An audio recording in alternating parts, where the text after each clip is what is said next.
नमस्कार, मैं सुनील अंजाना जागो समाज चैनल में आपका स्वागत करता हूं। चलिए,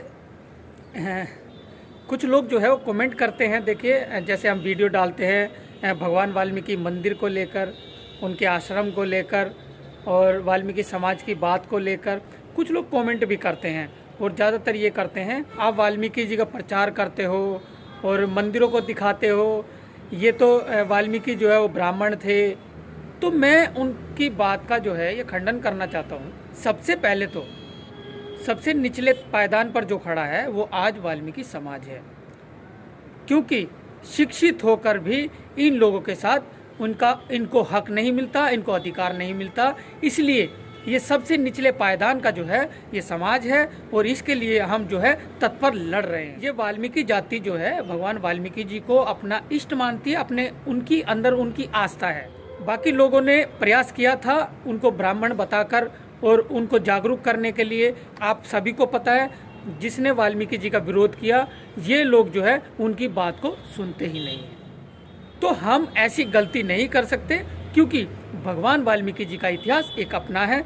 और वाल्मीकि मंदिर की अगर बात करें तो वाल्मीकि मंदिर को सिर्फ हम इसलिए दिखाते हैं। अब आप ही मुझे बताइए कि वाल्मीकि जाति के पास क्या वाल्मीकि मंदिर के अलावा, वाल्मीकि आश्रम के अलावा कोई उनके पास कोई धरोहर हो, कोई अलग से कोई गवर्नमेंट ने उनके लिए कोई चीज़ें बनाई हो, जो ऐसी यानी अनुसूचित जाति के नाम पर जो चीज़ें मिलती है, क्या वाल्मीकि जाति को मिलती हो या उनके पास कोई धरोहर हो? ऐसी कोई भी नहीं है।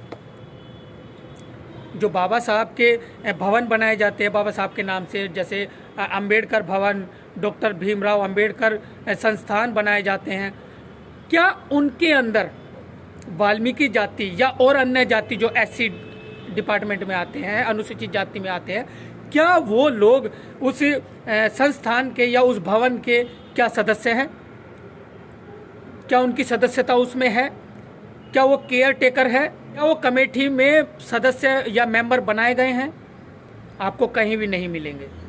और मैं किसी का विरोध नहीं करता, सबसे भाईचारे की बात करते हैं, सबके लिए लड़ते हैं हम। एससी हो या एसटी हो या ओबीसी हो या जर्नल हो, जो पीड़ित है हम उसके लिए लड़ते हैं, अधिकार की बात रखते हैं और पूरे दम के साथ रखते हैं। तो वाल्मीकि जाति की अगर बात करें तो मंदिरों को अगर हम दिखा रहे हैं, अगर उनके संस्थान को हम दिखा रहे हैं जो कि प्राइवेट है, यानी वो अपनी नेक कमाई से मजदूरी करके, मेहनत करके, अपनी नेक कमाई से दान करके जो है वो लोग अपने मंदिरों को, अपने आश्रमों को बनाते हैं। और उन्हीं मंदिरों को आज जागरूक होकर लोग लाइब्रेरी बना रहे हैं। बाबा साहब की वहाँ पर चर्चाएं हो रही है, बाबा साहब के विषय में बातें हो रही है, फूले साहब के बारे में बातें हो रही है, उनकी शिक्षा के बारे में बातें हो रही है, तो इतिहासों के बारे में बातें हो रही है। तो इसमें कौन सी गलत बात होगी? अगर कोई धीरे धीरे अगर जागरूक हो रहा है तो हम उसे जागरूक करेंगे, या उसे मतलब एक मान लीजिए अगर कोई फर्स्ट क्लास का, पहली क्लास का बच्चा है, अगर हम उसे सीधा 12वीं की अगर हम क्लास कराएंगे, पढ़ाई कराएंगे, तो वो क्या पढ़ पाएगा? वो तो शिक्षा लेने से ही इनकार कर देगा, क्योंकि उसके 12वीं की क्लास उसके समझ में कहाँ आएगी?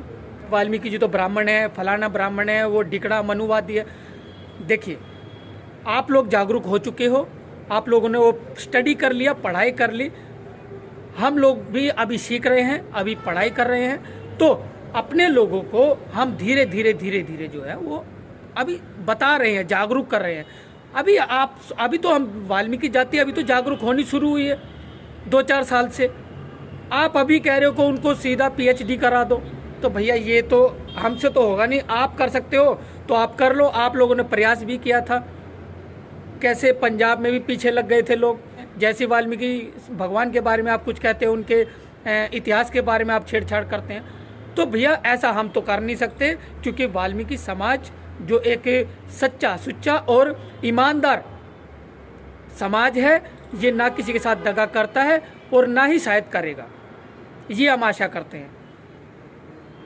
तो छल करना इनके ब्लड में नहीं है, इनके खून में नहीं है, क्योंकि बाबा साहब के ये अनुयायी हैं, बाबा साहब के ये बच्चे हैं, इसलिए ये ईमानदारी से लड़ते हैं और ईमानदार हैं। इसलिए वाल्मीकि जाति सिर्फ अपने दम पर लड़ाई लड़ती है। जितने भी ये कमेंट करते हैं कि वाल्मीकि ब्राह्मण हैं, तो भाई आप खुद सोचिए, जिन्होंने व्यवस्था बनाई उन लोगों ने भगवान वाल्मीकि जी को, जिन्होंने महाकाव्य लिखा, उनको एक पर्टिकुलर लोगों से जोड़ दिया। यानी आज जिन्हें हम वाल्मीकि जाति के लोग कहते हैं, जिन्हें भंगी, महार, लाल बेग, मजहबी, पता नहीं क्या क्या नाम से जो है, मुसेहर, ये बहुत सारे नामों से जो है पुकारा जाता है, उन लोगों के बीच में जोड़ दिया। तो कोई ना कोई तो बात, अगर वो ब्राह्मण है तो कोई ना कोई तो रीजन होगा, उनका लगाव होगा इस जाति से, भगवान वाल्मीकि जी का, जो इनको इस जाति से जोड़ा गया। ये एक सोचने की बात है कि भाई अगर वो ब्राह्मण है तो ब्राह्मण लोग उनको क्यों नहीं पूछते, क्यों नहीं उनकी बात करते, क्यों उन्हें चोर डाकू कहते हैं? कोई ना कोई तो रीजन होगा। अब आप हमसे और अपने से ही ले लीजिए, आप लोग जागरूक लोग हैं, आप लोग किसी के लिए न्याय लड़ते हैं जब, तो आपके ऊपर केस हो जाते हैं, आपको देशद्रोही भी कहा जाता है। तो आप सोचिए, क्या आप लोग पीड़ित के लिए अगर लड़ रहे हैं तो क्या आप लोग गलत हैं? अगर आप ही को आने वाले समय में अगर कह दे ये तो तुम्हारे समाज के जो है उग्रवादी है, लेकिन वो लड़ तो तुम्हारे लिए रहे हैं, वाल्मीकि समाज के लिए लड़ रहे हैं, दलित समाज के लिए लड़ रहे हैं, बहुजन के लिए लड़ रहे हैं, अगर उनको आने वाले समय में उन्हीं को घोषित कर दे कि ये तो देशद्रोही हैं, तो क्या आपके बच्चे नहीं मानेंगे कि वाकई में देशद्रोही होंगे? तो अपने महापुरुषों को, हमारे महापुरुषों को जैसे इन्होंने राक्षस बना दिया, तो ऐसे ही आज आपको और हमको भी बनाने पे तुले है। तो वाल्मीकि जी को भी बनाया गया होगा। तो ये तर्क करने की बात है भैया, कोई ना कोई कॉन्टेक्ट तो वाल्मीकि जी का इस जाति के साथ है, जो उन्हें बुरा भला बनाया गया। अरे सतयुग से भी पहले की बात करते हैं, सतयुग की बात करते हैं और कहते हैं वो लुटेरे थे, वो तो लूट लेते थे। भाई सतयुग में क्या जरूरत आन पड़ी कि लूटपाट करे? कौन सी ऐसी व्यवस्थाएं उन्होंने करनी थी? कौन से बंगले बनाने थे? कौन सी बिल्डिंगें बनानी थी? गाड़ी खरीदनी थी?